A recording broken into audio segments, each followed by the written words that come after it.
We pay tribute to the heroes who make these summaries possible. MoMe Online, Sweejex1, Brian Bryce, and Raphael Tron. Thank you for your support.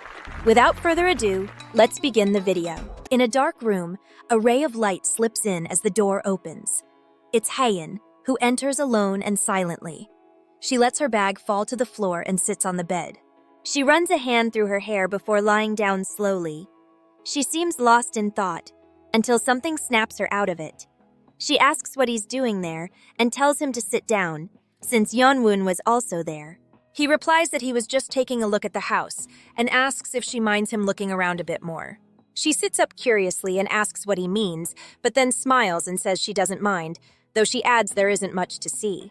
She quickly gets up and asks if he wants something to drink, mentioning she probably has some beer in the fridge.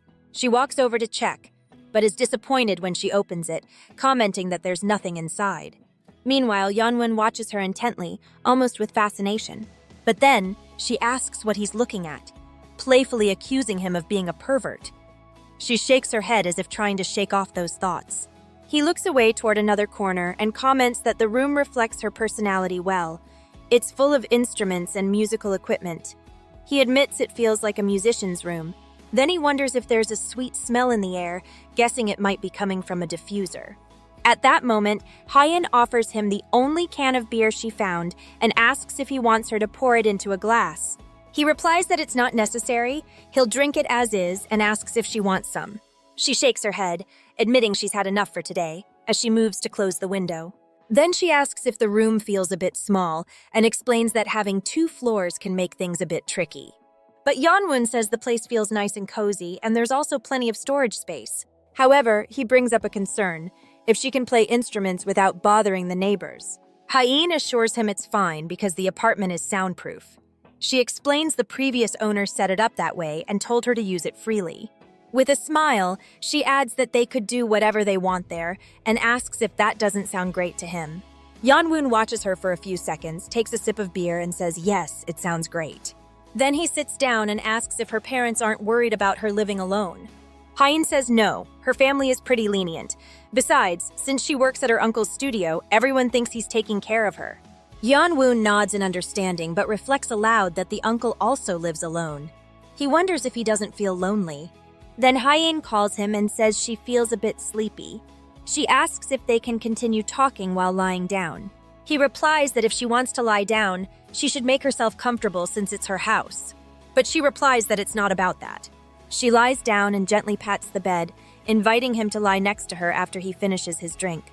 The young man sees there's still quite a bit left in the can, but decides to chug it all and then walks over to her. He lies down next to her, staring at her intently.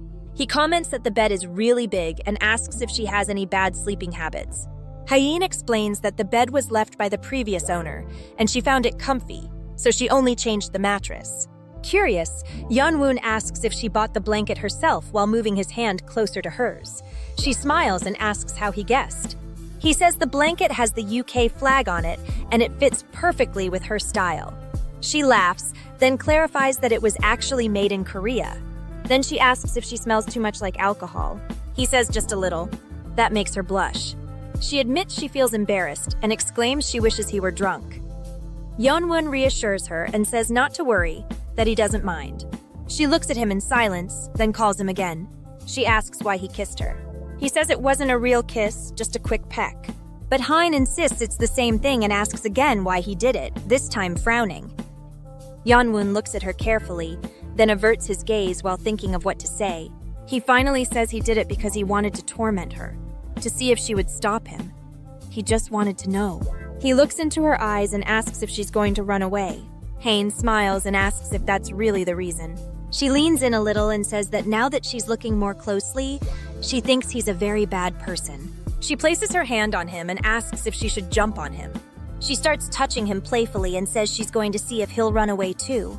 She moves her hand to his chest. Yeonwon, visibly blushing, says he's not going to run away. But Haein warns him not to say that so confidently, since nothing has started yet. And in the next moment, she makes him tremble with her touches. He also wants to do the same, but before he can go any further, Haein tells him not to. She says it's her turn now and that she's going to tease him for a while. She tells him to stay still and let her do whatever she wants. She clarifies that she hasn't done anything yet. Yeonwoo says he thought she was a calm person, but now he sees she's quite vengeful.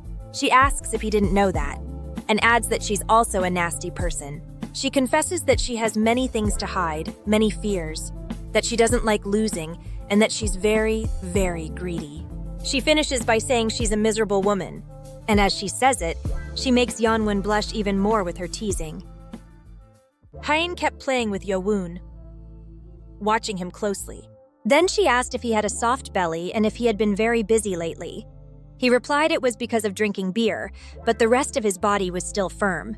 Hearing that, Hain teasingly asked if they could check, while slowly lowering her hand, putting Yeonwoo in an awkward situation. Noticing his reaction, she asked what was wrong and if he was shy. The young man replied no, it just tickled, but it felt nice. Hain, upon hearing that, said it was very cute, leaving him speechless. However, her expression changed. She reflected in silence. She couldn't take it anymore. She wouldn't last much longer. With a quick move, he got on top of Hain as he said her name. Looking at her intently, he asked her to stop joking and if they could get serious. She, a bit confused, asked if he was being serious. Then she grabbed him by the shirt and with a swift move, reversed the situation, getting on top of him. He blushed, and she confidently said she was now being serious. She called him by his name and asked how long he could last. Yeonwoo, surprised by the question, thought for a few seconds before replying with some embarrassment that maybe 15 or 20 minutes. Hain, hearing that, got annoyed, lightly hit him, and asked what he was saying if that was all he thought about. Then she clarified that what she really wanted to know was if, even if she tormented him, he would run away or not. They looked at each other in silence, searching for answers in one another's faces. Then Hain confessed that she had a terrible temper, that when she wanted something, she'd get it no matter what. But if she didn't want to give something, she wouldn't let go even if it killed her. She revealed she was very selfish and asked if he was sure he wouldn't run away from her. Yeonwoo, confused, asked why she thought he would escape. She replied that people are like that. They expect something, get disappointed, and then betray. Those who stay, suffer. The young man, upon hearing that, asked if she thought he was like those people. Then he posed another question. If she really thought that of him, why had she brought him to her room? Hain admitted it was a petty question, and taking his face in her hands, said his face really annoyed her, that she wanted to crush it. Then she began taking off his shirt. After tossing it aside, she said that was enough. She had said everything she needed to say. She asked him to get ready, while slowly approaching him. She began kissing his ear gently. But when Yeonwoo grabbed her arm, Hain immediately flinched and stood up. The young man, slightly aroused by the mood, asked what had happened. She said it was nothing, but admitted she was feeling a bit sick. She made a sound like she was going to vomit. She thought she couldn't go on, that she felt like she was going to throw up everything. She admitted to herself she couldn't take it anymore.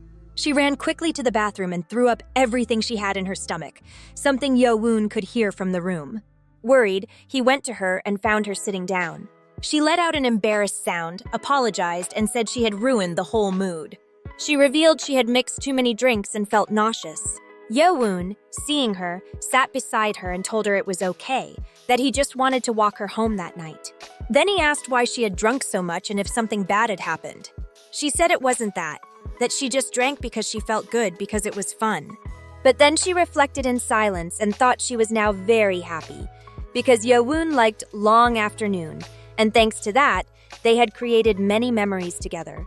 That's why she was so happy and excited, like when she bought her first guitar. Even so, she wondered why she felt that uneasiness and fear deep in her heart. She wondered if maybe she feared that the affection and care he showed her might someday vanish by chance. She also wondered why she couldn't just fully enjoy this happiness she had long desired. After that embarrassing moment, they both lay on the bed. They looked at each other, until Hain broke the silence, apologizing, since she felt like she had only brought him home to do chores. Yeonwoo, jokingly, replied that it was fine and asked her not to worry and to get some sleep since she was still dizzy. She agreed, saying she would sleep and wished him good night. Yeonwoo looked at her for a few seconds and reflected silently. He didn't want to lose that person he liked. That's why he had been honest. That's why he had come close. even though he thought it might have just been a way to avoid complicating things and quickly reach a conclusion, leaving the decision in Han's hands. He acknowledged it had been a very irresponsible confession, made only from his own comfort. He knew he needed to make a better confession, one that wouldn't make her feel insecure. During the night, while they both slept, Hae-in started to feel uncomfortable. She woke up, murmuring that it was stifling, turned to the side, and took off the leggings she was wearing. She thought it was a relief, that as expected, it wasn't comfortable to sleep in leggings. Then she looked to her side and saw Yewoon. She almost screamed from the shock, since she had completely forgotten he was sleeping next to her. Gently running her hand through his hair, she watched him sleeping deeply, and looking at him more closely, she reflected that she wouldn't reveal yet that she was long afternoon. At least not for now. She hugged him and thought that even if one day he came to hate her, or she him, only then could Yukin and Long Afternoon continue being Yewoon's favorites.